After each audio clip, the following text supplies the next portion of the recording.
Šablónu na sovu vytlačíme a vystrihneme. A okreslíme obrysy.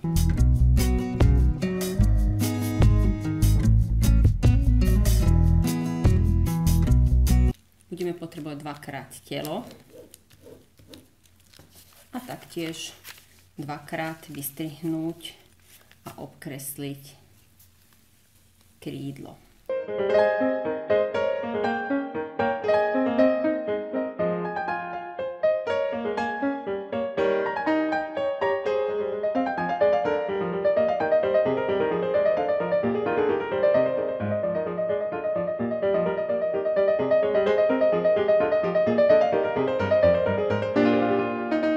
Po vystrihnutí obidve krídla a zobák umiestnime na jednu časť tela.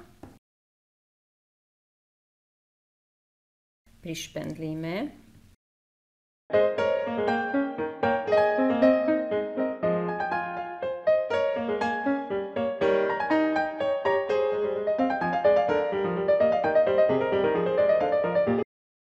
A potom hustým cicakom prišijeme.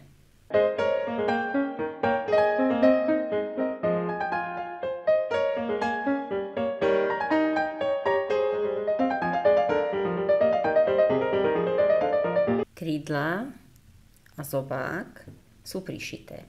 Teraz zostavíme celé telo sovičky tým, že dáme druhú zadnú stranu na tú prednú stranu, líce na líce.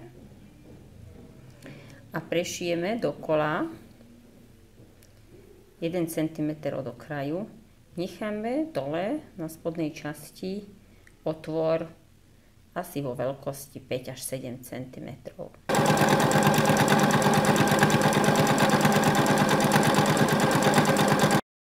Sovičku sme dokola prešili. Máme vynechaný otvor na spodnej hrane.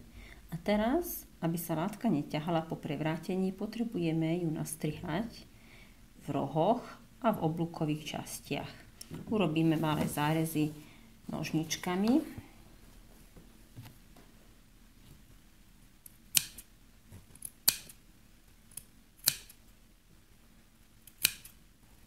Dávame pozor, aby sme nezastrihli do šitia.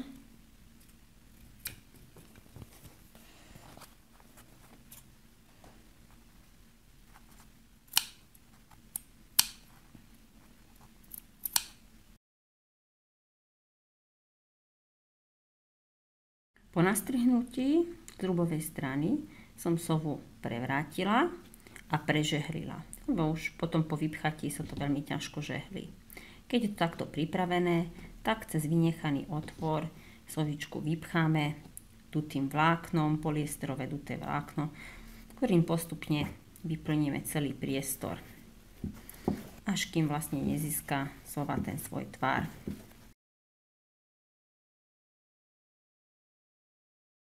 Sova je vypchatá, ostáva nám zašiť otvor na dolnom okraji hustými malými skrytými stehmi. Skrytý steh robíme tak, že sme hrany pri otvore dobre zažehlili, aby boli ostré. A potom robíme malé stehy, asi 3 až 5 mm husté. A robíme ich presne do hrany látky.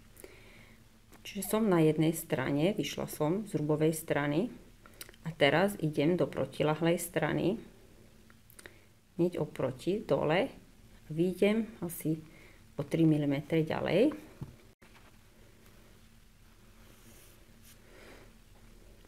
Potom znova idem do protilahlej strany,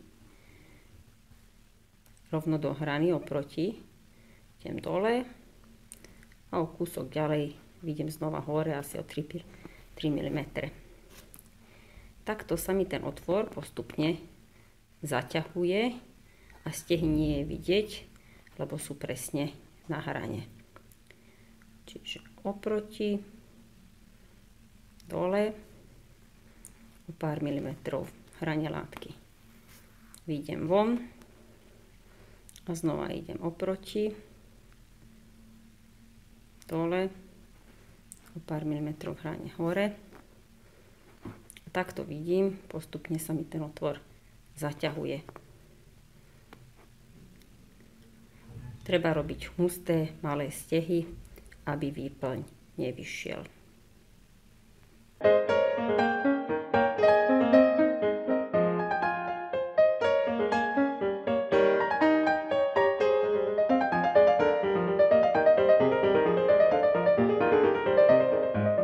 Na záver som prišila 2 gombíky ako oči a sovička je hotová.